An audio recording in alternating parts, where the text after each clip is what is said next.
Et si ce que tu appelles aujourd'hui plaisir était en réalité ce qui est en train d'éteindre ta vie intérieure? Et si ce qui te procure quelques secondes de satisfaction te coûtait, en silence, des années de paix, de clarté et de force intérieure? Nous vivons dans une époque où la sexualité est partout. Elle est banalisée, consommée, exposée, normalisée. On l'utilise pour vendre, pour séduire, pour exister. Plus personne ne parle de maîtrise, plus personne ne parle de profondeur. Tout est devenu instantané, excessif, déconnecté de toute dimension sacrée. Mais ce que personne ne te dit, c'est que tout ce qui est accessible n'est pas sans conséquence. Il existe des péchés qui font du bruit, que tout le monde voit. Et il existe des péchés silencieux, des péchés qui ne crient pas, qui ne choquent pas, qui ne te font pas tomber publiquement. Mais ils font quelque chose de bien plus grave. Ils vident ton âme lentement. Ils n'attaquent pas d'abord ton corps. Ils attaquent ta paix. Ils attaquent ta capacité à aimer sainement. Ils attaquent ta vie intérieure, ta sensibilité spirituelle, ta connexion profonde. Le danger, c'est que beaucoup vivent avec ces péchés sans même les considérer comme dangereux. On les excuse, on les justifie, on les cache. Et pendant ce temps, quelque chose à l'intérieur s'éteint. Ce message n'est pas là pour te condamner. Il est là pour t'ouvrir les yeux, parce qu'on ne se libère jamais de ce qu'on refuse de nommer. Aujourd'hui, je vais te révéler 5 péchés sexuels qui détruisent ton âme, même si personne n'ose en parler. Pas pour te faire peur, mais pour que tu comprennes, pour que tu te réveilles, et surtout, pour que tu ne restes plus prisonnier de ce qui te vole ta vie intérieure sans que tu t'en rendes compte. Beaucoup pensent que le péché sexuel est avant tout une affaire de corps, une action physique, un moment privé, quelque chose qui ne concerne que soi. Mais la réalité, c'est bien plus profonde. Le sexe n'engage jamais seulement le corps. Il touche l'identité, les émotions, l'intimité, et ce qui se passe au plus profond de l'être. C'est pour cela que ce type de péché laisse des traces que l'on ne voit pas immédiatement. Il ne provoque pas toujours un choc brutal, mais une usure lente, une perte progressive de sensibilité intérieure, une confusion entre désir, besoin, manque et amour. Avec le temps, l'âme s'habitue à ce qui la fragilise. Et ce qui choquait hier devient normal aujourd'hui. Le danger n'est pas seulement la chute ponctuelle. Une chute peut arriver dans un moment de faiblesse, de fatigue, de solitude. Ce qui détruit réellement, c'est la pratique répétée. Quand le péché devient un refuge, une habitude, une échappatoire émotionnelle. À ce stade, il ne s'agit plus d'un combat, mais d'un attachement invisible qui prend de la place à l'intérieur. C'est là que le mensonge le plus répandu s'installe. Tant que ça ne fait de mal à personne, ce n'est pas grave. Mais le mal est rarement immédiat. Il se manifeste par une perte de paix, une distance intérieure, une difficulté à être pleinement présent, à aimer sans arrière-pensée, à se sentir aligné. Le péché sexuel touche l'âme parce qu'il détourne quelque chose de profond vers quelque chose de superficiel. Il promet un soulagement, mais laisse un vide. Et tant que ce vide n'est pas compris, il continue de se remplir de la mauvaise manière. La pornographie est souvent présentée comme quelque chose de banal, de privé, presque inoffensif. Une simple distraction. Un moment sans conséquence. Pourtant, elle n'est jamais neutre. Chaque exposition laisse une trace. Chaque image façonne quelque chose à l'intérieur, même quand on croit contrôler. Ce qui rend la pornographie si dangereuse, ce n'est pas seulement ce qu'elle montre, mais ce qu'elle fait. Elle ne nourrit pas le désir. Elle le déforme. Elle transforme l'autre en objet, l'intimité en consommation, l'amour en performance. À force de répétition, elle modifie la manière de regarder, de penser, de ressentir. Le cœur finit par confondre excitation et connexion, plaisir et attachement. Peu à peu, la vision de l'amour est faussée. On attend de la relation réelle ce qu'elle ne peut pas donner. On compare. On devient insatisfait. Ce qui devrait être vivant, profond et réciproque devient exigeant, mécanique ou frustrant. Et sans s'en rendre compte, la pornographie vole la capacité d'aimer sainement. Mais ce péché agit surtout dans le silence. Il enferme dans l'isolement. Il crée une honte qui empêche de parler, de demander de l'aide, de se montrer vulnérable. Beaucoup sourient en public, prient, travaillent, servent, et vivent en parallèle une bataille secrète. C'est ainsi qu'une double vie s'installe, une image propre à l'extérieur et une lutte cachée à l'intérieur. Avec le temps, la dépendance se renforce. Ce qui était occasionnel devient nécessaire, non plus pour le plaisir, mais pour calmer l'anxiété, la solitude, la frustration. La pornographie devient un refuge artificiel, incapable de combler, mais toujours prêt à réclamer davantage. Les effets sur la vie intérieure sont profonds. La sensibilité spirituelle s'émousse. La paix devient fragile. La prière perd sa spontanéité. On se sent distant, coupable, déconnecté sans toujours comprendre pourquoi. Ce n'est pas que le désir a disparu, c'est que l'âme est encombrée. La pornographie n'emprisonne pas avec des chaînes visibles. Elle enferme avec des habitudes, des images, des pensées répétées. Et tant qu'elle reste cachée, elle garde son pouvoir. Mais dès que la lumière commence à entrer, la prison commence à s'effondrer. Il est important de faire une distinction claire. Lutter n'est pas être esclave. Beaucoup traversent des périodes de tentation, de désir intense, de combat intérieur. Cela fait partie de la condition humaine. Mais la masturbation devient destructrice lorsqu'elle cesse d'être une lutte pour devenir un refuge. À ce stade, l'acte n'est plus motivé par le désir, mais par le besoin d'échapper à quelque chose. Stress, solitude, frustration, ennui, fatigue émotionnelle. La masturbation devient une réponse rapide à un malaise profond. Elle promet un apaisement immédiat, mais ne soigne rien.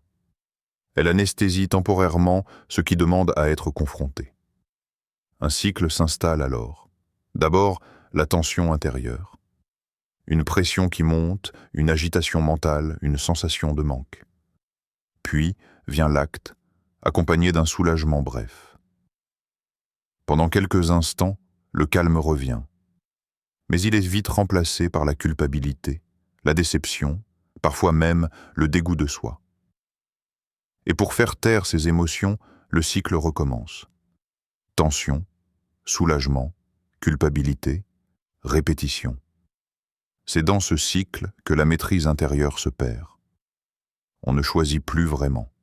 On réagit. Ce qui devait être un acte contrôlé devient une habitude qui contrôle. Et plus le temps passe, plus il devient difficile de s'arrêter, non pas par manque de volonté, mais parce que l'âme s'est habituée à ce faux refuge. Les effets ne sont pas toujours visibles de l'extérieur, mais ils sont réels à l'intérieur. La concentration diminue, l'esprit devient dispersé, la discipline intérieure s'affaiblit, la prière devient mécanique, parfois évitée, non par manque de foi mais par fatigue intérieure et sentiment d'indignité. Ce péché fatigue l'âme parce qu'il crée une guerre permanente entre ce que l'on désire profondément et ce que l'on fait par automatisme. Il consomme de l'énergie intérieure sans jamais en redonner. Il promet du repos, mais laisse une lassitude plus profonde encore. La bonne nouvelle, c'est que ce cycle n'est pas une fatalité. Ce qui a été appris peut être désappris. Mais la libération commence toujours par une prise de conscience honnête. Reconnaître quand la lutte est devenue une prison, afin de pouvoir en sortir. Les relations sexuelles ne sont jamais de simples échanges physiques. L'intimité engage bien plus que le corps. Elle touche ce qu'il y a de plus vulnérable en nous, l'attachement, la confiance, l'ouverture émotionnelle. C'est pour cela que chaque relation intime crée un lien profond, même quand on refuse de le reconnaître. Dans les relations sexuelles sans engagement réel, ce lien se forme, puis se brise. Et à chaque rupture invisible, quelque chose reste accroché à l'intérieur. Des attachements se créent sans cadre, sans sécurité, sans vision commune. On se donne partiellement, puis on se retire, laissant derrière soi des fragments émotionnels non guéris. Beaucoup ne comprennent pas pourquoi, après certaines relations, un vide apparaît. Le plaisir a été là. Le désir a été satisfait. Et pourtant, une sensation de manque, de tristesse ou de confusion s'installe. Ce vide n'est pas une faiblesse. C'est le signe que l'intimité a été vécue sans la profondeur qu'elle réclame. Le corps a partagé quelque chose que l'âme n'était pas prête à perdre. À force de multiplier ces expériences, des blessures émotionnelles s'accumulent, comparaison constante, méfiance, difficulté à s'attacher pleinement, peur de l'abandon ou, au contraire, peur de l'engagement. Le cœur se protège, mais en se fermant, il s'endurcit. Ce qui devait rapprocher finit par isoler. Le plus grand mensonge autour de ces relations est celui-ci. Tant qu'il y a de l'amour, tout est permis. Mais l'amour véritable ne blesse pas intérieurement. Il ne laisse pas derrière lui de la confusion, du regret, ou un sentiment d'avoir été utilisé ou d'avoir utilisé l'autre. Quand l'intimité est vécue sans responsabilité, elle finit toujours par coûter plus qu'elle ne donne. Ces relations ne détruisent pas l'âme d'un coup. Elles l'usent progressivement. Elles banalisent le don de soi. Elles font croire que l'on peut se donner sans se lier, aimer sans s'engager, se séparer sans conséquence. Mais l'âme, elle, se souvient de chaque lien créé. Restaurer la valeur de l'intimité, c'est comprendre que se préserver n'est pas se priver, c'est se respecter. C'est protéger ce qui est précieux, afin que le jour où l'engagement est réel, le don soit entier, libre et profondément vivant. La séduction ne commence pas par un contact physique.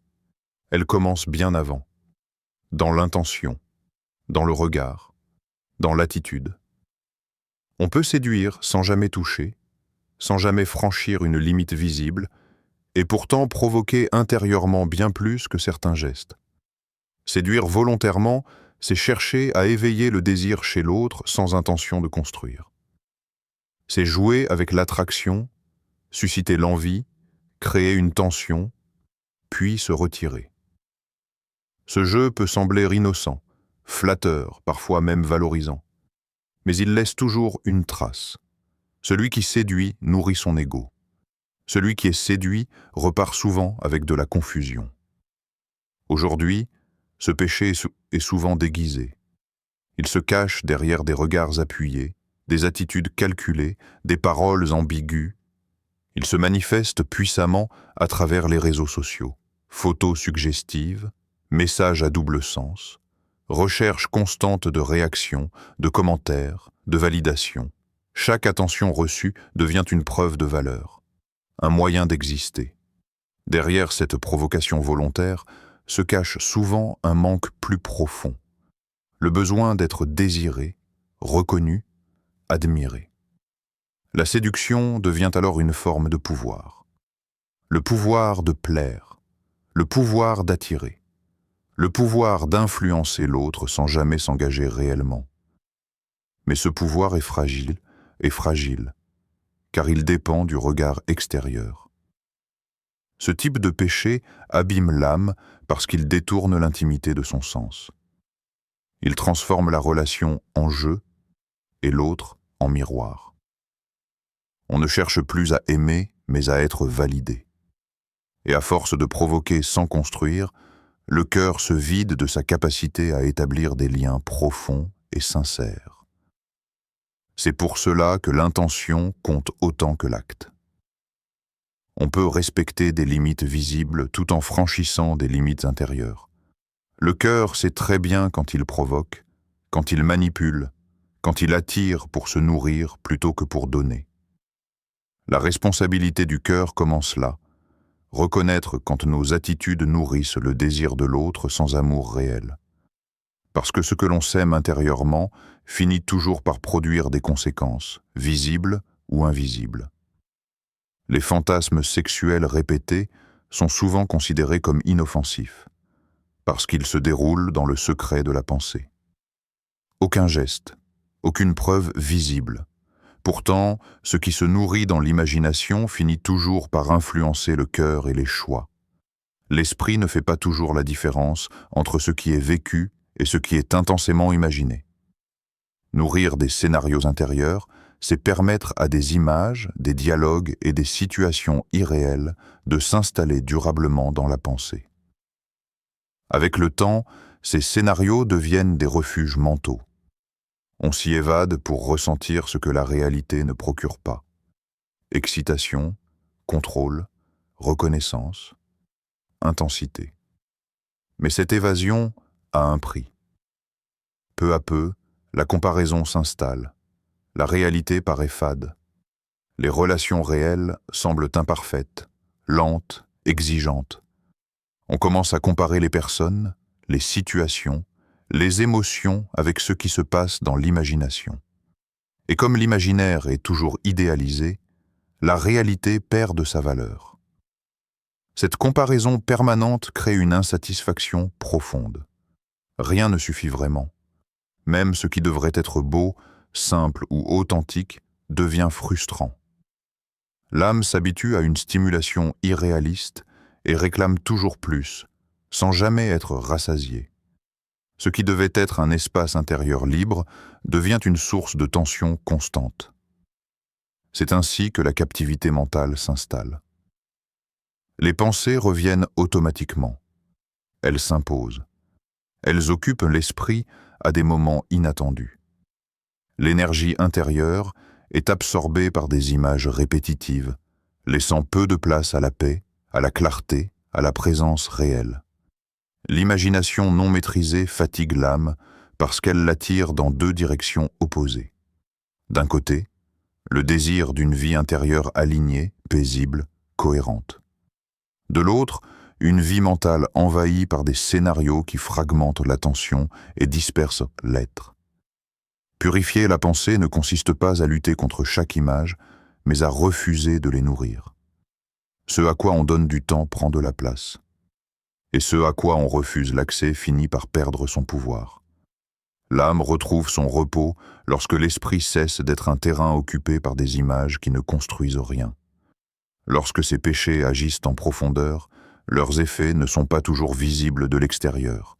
On peut continuer à fonctionner, à sourire, à avancer. Pourtant, à l'intérieur, quelque chose change. L'âme commence à envoyer des signaux, souvent ignorés mais toujours révélateurs. Le premier signe est la perte de paix intérieure. Pas forcément une agitation constante, mais une paix fragile, instable, un calme qui se brise facilement. Même dans le silence, l'esprit ne se repose pas complètement. Il y a toujours une tension de fond, comme si quelque chose n'était pas aligné.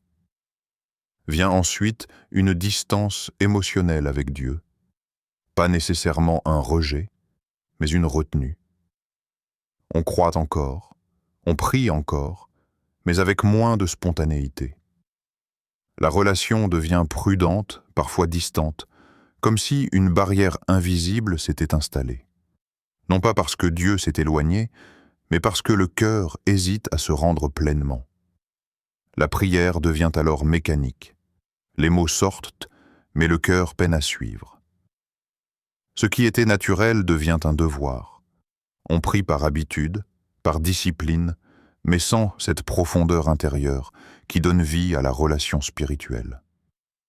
Et souvent, on ne sait pas expliquer pourquoi. Un autre signe fort est la honte cachée. Pas toujours consciente, mais présente. Une gêne intérieure, un sentiment d'indignité qui pousse à cacher certaines luttes, à éviter certaines conversations, à maintenir une image propre à l'extérieur tout en portant un poids à l'intérieur. Enfin, la vie spirituelle perd sa joie. Elle devient sérieuse, lourde, parfois même fatigante. Il n'y a plus cet élan intérieur, cette liberté, cette légèreté. On avance, mais sans feu. On croit, mais sans joie profonde. Ces signes ne sont pas là pour condamner. Ils sont des indicateurs. Ils montrent qu'il est temps de s'arrêter, de regarder en face ce qui affecte l'âme, et de choisir un chemin de restauration plutôt que de continuer à avancer en silence avec un cœur alourdi. La première étape pour se libérer de ces chaînes invisibles est de reconnaître ce qui se passe à l'intérieur, sans se condamner. La conscience ne doit pas être source de honte, mais de clarté. Admettre la réalité de sa lutte, c'est ouvrir la porte au changement. Refuser de voir ou minimiser ce qui affecte l'âme ne fait qu'alimenter la captivité. Ensuite, il est crucial de couper avec les déclencheurs. Les images, les situations, les personnes, les habitudes qui alimentent le cycle destructeur doivent être identifiées et éloignées. Cela peut sembler difficile au début, mais chaque action consciente qui retire la tentation est un pas vers la liberté. On ne change pas ce que l'on continue à nourrir. Réapprendre la discipline intérieure est également fondamental. L'âme a besoin de règles, non pas comme une contrainte, mais comme un cadre pour grandir et se reconstruire. Cela inclut la maîtrise de la pensée, la gestion des émotions et la capacité à faire des choix conscients. Chaque effort quotidien renforce l'esprit et redonne du pouvoir sur soi.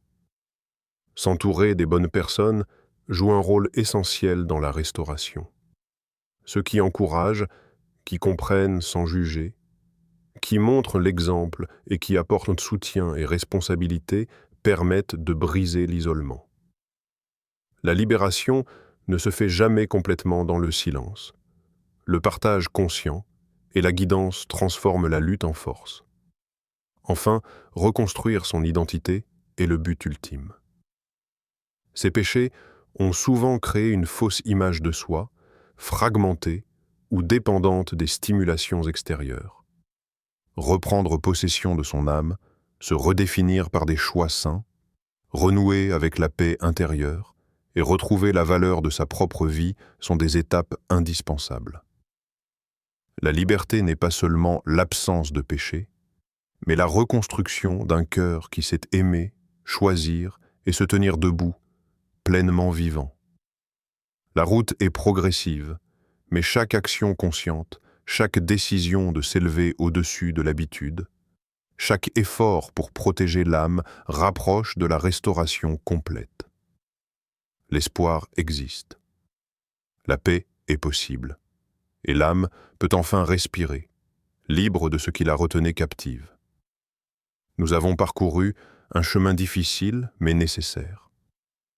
Nous avons regardé en face les 5 péchés sexuels qui détruisent l'âme. La pornographie qui emprisonne en silence, la masturbation compulsive qui vole la paix intérieure, les relations hors engagement qui laissent un vide profond, la séduction et la provocation volontaire qui manipulent le cœur, et enfin, les fantasmes répétitifs qui capturent l'esprit. Chacun de ces péchés agit discrètement, mais leur impact sur l'âme est réel, mesurable et parfois insidieux. Mais aujourd'hui, il ne s'agit pas seulement de reconnaître. Il s'agit de choisir la liberté. Il s'agit de comprendre une vérité fondamentale. Ce que tu exposes à la lumière ne te détruit pas, ça te libère.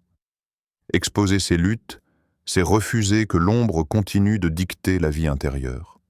C'est dire à soi-même que la paix, la clarté et la joie sont possibles. C'est reprendre possession de l'âme, étape par étape, avec courage et détermination. Alors aujourd'hui, prends un moment pour libérer ton cœur, inspire profondément et accepte que la lumière touche ce qui était caché. Libère-toi de tout ce qui t'a alourdi, de tout ce qui a créé de la honte, de toute habitude qui a affaibli ton esprit.